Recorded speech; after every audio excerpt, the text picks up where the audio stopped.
Halo, Assalamualaikum warahmatullahi wabarakatuh.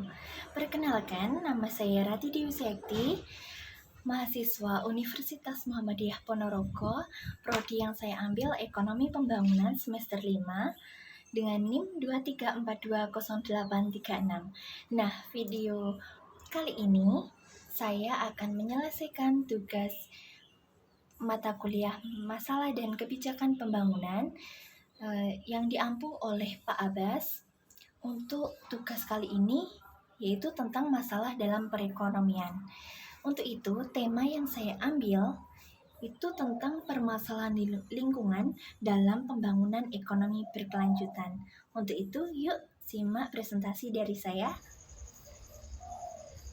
Baik, langsung saja untuk pemaparan tema yang saya pilih, permasalahan lingkungan dalam pembangunan ekonomi berkelanjutan. Subtema, kurangnya pengetahuan masyarakat terhadap pengelolaan sampah dan pencemaran lingkungan dalam pembangunan ekonomi berkelanjutan.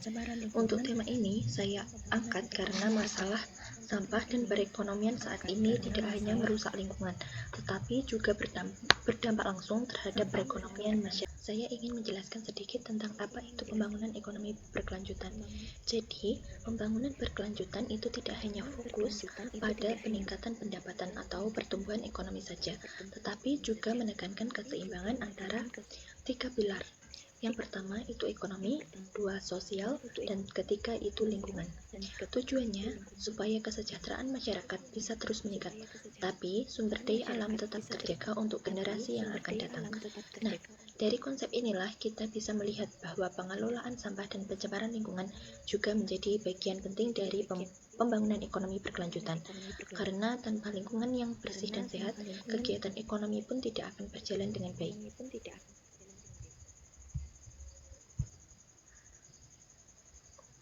Selanjutnya, slide yang ketiga, latar belakang. Masih banyak masyarakat yang belum memahami pentingnya pengelolaan sampah dengan benar. Sampah rumah tangga seringkali dibuang sembarangan, misalnya ke selokan atau sungai, yang akhirnya membuat saluran air tersumbat dan menyebabkan banjir saat musim hujan. Selain itu, pencemaran udara dan air yang dihasilkan dari limbah industri juga semakin memperburuk kondisi lingkungan kita. Rendahnya kesadaran masyarakat terhadap kebersihan lingkungan ini menimbulkan banyak dampak, mulai dari masalah kesehatan, seperti penyakit kulit dan saluran pernapasan, sampai pada penurunan produktivitas ekonomi dan kualitas hidup masyarakat. Karena itu, untuk mencapai pembangunan ekonomi berkelanjutan, kita perlu menjaga keseimbangan antara kemajuan ekonomi dan kelestarian lingkungan. Pembangunan tidak akan berarti jika lingkungan rusak dan masyarakat tidak hidup dengan sehat. Pertama, rendahnya pengetahuan masyarakat tentang pengelolaan sampah dan dampaknya. Dua, itu kebiasaan membuang sampah sembarangan masih tinggi. Tiga, minimnya edukasi dan sosialisasi tentang daur ulang atau ekonomi hijau. Keempat, pengawasan pemerintah terhadap limbah pabrik belum optimal. Akibatnya terjadi penyebaran dan penurunan produktivitas ekonomi masyarakat. Slide selanjutnya, submasalah. Submasalah kali ini saya bagi menjadi tiga. Yang pertama itu sempit dan penuh selokan rumah tangga. Banyak warga masih membuang sampah rumah tangga ke selokan, akibatnya saluran air menjadi tersumbat dan menyebabkan genangan bahkan banjir ketika musim hujan. Dan ini menunjukkan rendahnya kesadaran masyarakat dalam menjaga kebersihan lingkungan di sekitar rumah. Untuk submasalah yang kedua, pembuangan limbah pabrik secara sembarangan. Beberapa pabrik membuang limbah cair langsung ke sungai tanpa proses pengolahan, menimbulkan bau tidak sedap, pencemaran air, serta menurunkan kualitas udara dan kesehatan masyarakat sekitar. Kondisi ini mencerminkan lemahnya pengawasan dan tanggung jawab industri terhadap lingkungan. Untuk submasalah yang ketiga, kurangnya kesadaran dan pengawasan dari pemerintah daerah. Pemerintah daerah belum memaksimalkan dalam melakukan sosialisasi tentang pentingnya pengelolaan limbah dan kebersihan lingkungan. Pengawasan terhadap pabrik maupun masyarakat masih lemah, sehingga perilaku membuang sampah sembarangan terus terjadi. Koordinasi antar instansi lingkungan hidup juga masih. slide selanjutnya ini saya akan tampilkan hasil data sampah 2020 hingga 2025. Dilihat secara sekilas saja dalam bagian ini tahun 2020 sampai 2025 semakin meningkat. Volume sampah meningkat dari 67 juta ton dari itu tahun 2020, terus tahun 2021 itu 68 juta ton, 2022 69 juta ton, 2023 69,5 juta ton, untuk tahun 2024 itu 70 juta ton, dan yang terakhir tahun 2025 mencapai 70,5 juta ton.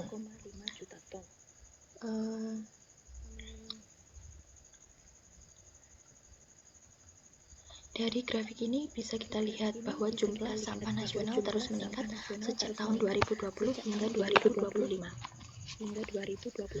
Kenaikan ini menunjukkan bahwa pengelolaan sampah di Indonesia masih belum optimal. Dampaknya bukan hanya pada lingkungan seperti banjir dan sungai tersumber, tapi juga ke ekonomi. Kok bisa ke ekonomi? Karena pemerintah mengeluarkan biaya besar untuk penanganan banjir ataupun bencana, sementara masyarakat juga kehilangan produktivitas saat terjadi bencana lingkungan tersebut. Seperti itu ya teman-teman. Untuk slide selanjutnya, data sampah berdasarkan jenis. Di sini ada 7 jenis data sampah. Yang pertama rumah tangga, kedua perkantoran, perniagaan, pasar, fasilitas publik, kawasan, dan lain-lain. Dari ketujuh jenis data sampah ini, salah satu penyumbang sampah terbesar yaitu dari aktivitas rumah tangga. Hal ini berdasarkan SIPSN atau Sistem Informasi Pengelolaan Sampah Nasional KLHK. Di tahun 2023 ada 60,44% berasal dari rumah tangga, dan disusul 11,63% itu dari pasar. Dan untuk teman-teman jika ingin melihat informasi lebih lanjutnya, bisa diklik pada bagian yang tertera di bawah kualitas informasinya. Untuk linknya sudah saya tempelkan ya. Dan ini saya akan tampilkan juga kualitas udara di Indonesia. Yang berwarna hijau itu dengan kondisi udara yang baik, dan yang biru sedang, kuning itu tidak sehat, dan yang merah sangat tidak sehat, dan yang hitam itu sangat berbahaya. Dan setiap teman-teman klik pada link di bawah ini, iklim BMKG itu setiap waktu berubah-ubah. Jawa Barat, Jawa Tengah, Jawa Timur. Dan yang sangat tidak sehat itu pada Jakarta, daerah Banten juga. Ini kenapa? Dan kenapa kok daerah lain itu tidak seperti daerah di Jawa? Karena peta-peta yang berwarna hijau, biru ini menunjukkan bahwa di tempat tersebut atau di daerah tersebut banyak pepohonan yang rindang dengan air yang mencukupi, tumbuhan yang mencukupi, tidak ada ataupun jarang, bukan tidak ada tapi jarang industri yang berada pada luar Pulau Jawa. Dan dari slide-slide sebelumnya, rencana aksi yang bisa kita lakukan ataupun pemerintah lakukan. Yang pertama, sekolah. Pihak sekolah mengadakan kegiatan edukasi lingkungan berkelanjutan dalam pengelolaan sampah dan kebersihan lingkungan. Itu biasanya dengan pengalaman saya pribadi, waktu dulu ada sekolah yang namanya Sekolah Adiwiyata, itu mewajibkan setiap anggota dari sekolah tersebut seperti guru, murid-murid itu mewajibkan untuk membawa peralatan makan dari rumah seperti piring, sendok, dan gelas. Itu milik pribadi.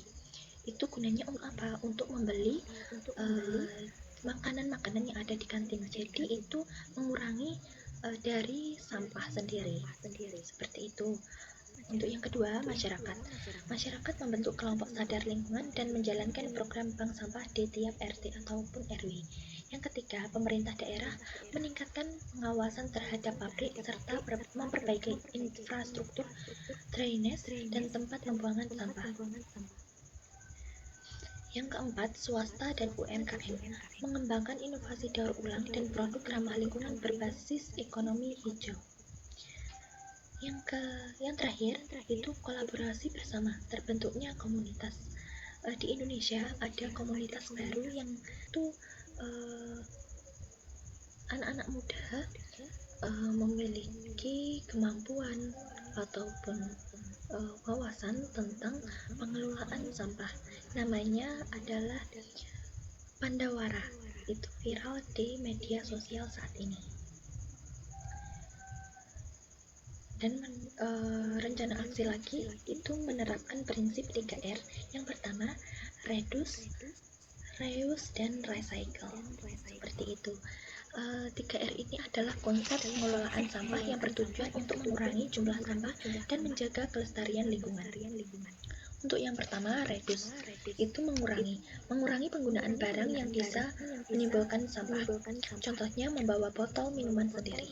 Untuk yang kedua, reuse, menggunakan kembali, artinya menggunakan barang yang masih bisa dipakai agar tidak langsung dibuang. Contohnya memakai kembali kantong belanja atau botol kaca. Yang ketiga, recycle, mendaur ulang, mengolah kembali barang bekas menjadi produk baru yang bermanfaat. Contohnya botol plastik, pot tanaman hias, pemanfaatan sampah plastik, daur ulang yang dijadikan produk mebel. Dua teori utama yang menjelaskan hubungan antara perilaku masyarakat dan pembangunan berkelanjutan. Yang pertama yaitu teori pembangunan berkelanjutan dari Todaro dan Smith 2015. Teori ini menekankan bahwa pembangunan yang ideal harus seimbang antara aspek ekonomi, sosial, dan lingkungan. Jadi, kemajuan ekonomi tidak boleh mengorbankan kelestarian lingkungan. Dalam konteks ini, pengelolaan sampah, teori ini menjelaskan bahwa menjaga kebersihan lingkungan seperti tidak membuang sampah sembarangan, mengelola limbah, dan memperbaiki saluran air merupakan bagian penting dari pembangunan ekonomi yang berkelanjutan. Karena kalau lingkungan rusak, aktivitas ekonomi masyarakat juga akan terganggu. Untuk teori yang kedua adalah teori perilaku atau behavioral economic dari Taylor and Sustain 2008 dan diperkuat dengan penelitian terbaru tahun 2025 berjudul Urban Household Behavior in Indonesia. Teori ini menjelaskan bahwa perilaku ekonomi masyarakat sangat dipengaruhi oleh pengetahuan, kebiasaan, dan norma sosial. Kalau masyarakat punya pengetahuan yang baik, mereka punya kendali atau tindakannya dan terbiasa dengan perilaku bersih, maka mereka cenderung ikut menjaga. Namun, kalau pengetahuan dan kebiasaan itu kurang, masyarakat akan cenderung membuang sampah sembarangan dan tidak peduli dampaknya. Karena itu, edukasi dan kebiasaan menjadi kunci dalam menciptakan perilaku ekonomi yang berkelanjutan. Kalau masyarakat punya pengetahuan lingkungan yang baik, mereka punya kendali atau tindakannya dan terbiasa dengan perilaku bersih, maka mereka cenderung ikut menjaga lingkungan. Namun, kalau pengetahuan dan kebiasaan itu kurang, masyarakat akan cenderung membuang sampah sembarangan dan tidak peduli dampaknya.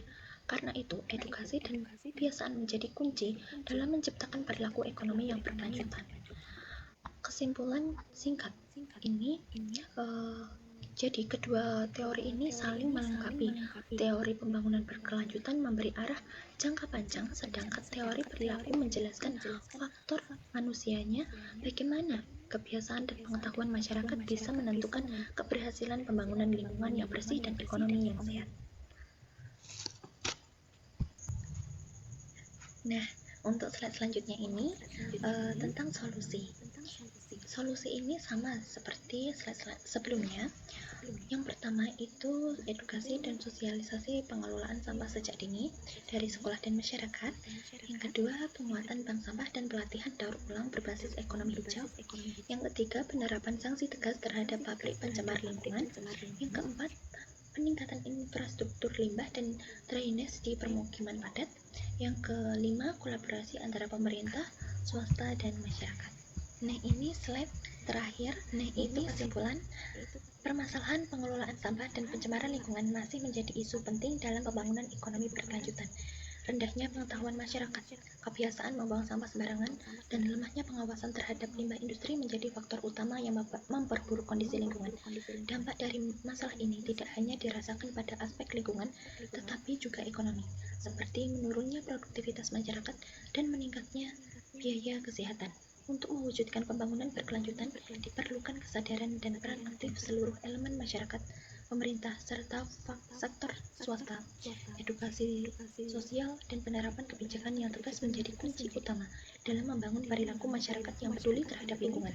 Dengan terciptanya lingkungan yang bersih dan sehat, aktivitas ekonomi akan berjalan lebih produktif dan kesejahteraan masyarakat dapat meningkat. Lingkungan yang bersih bukan hanya cerminan keindahan, tetapi juga pondasi bagi pertumbuhan ekonomi yang berkelanjutan dan masa depan yang lebih baik bagi generasi berikutnya. Saya, Ratih Dewi Saiti, pamit undur diri. Wassalamualaikum warahmatullahi wabarakatuh.